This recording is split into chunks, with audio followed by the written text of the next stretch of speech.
ડુંગરસિંહ દિલીપસિંહ સમરાપુર બરોબર અને એ હું પાછળ પાછળ આવતો હતો બરોબર અને એના પાછળ આગળ 3 જણા હતા બરોબર એના મમ્મી પપ્પા હતા અને એક જે હતા ને એ મમ્મી હતા ને એ ધડફેલ જેવી પડી આવી એ કસી ગયા 3 જણા અને મમ્મી મરી ગઈ.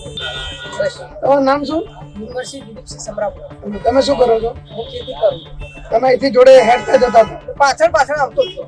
એટલે દિવાલ અચાનક પડી ગઈ કે જેસીબી ના ધક્કાથી પડી? જેસીબી ના ધક્કાથી પડી ગઈ. બાજુમાં સાઈડમાં કામ ચાલુ હતું અને એના બાજુમાં સાઈડમાં જે આ બાજુ જે ચાલુ છે ને એ આ બાજુ કામ કરતા હતા અને આ બાજુ કામ ચાલુ હતું અને આ બાજુ કામ કર્યું તો ધરપકડ પડી ગઈ.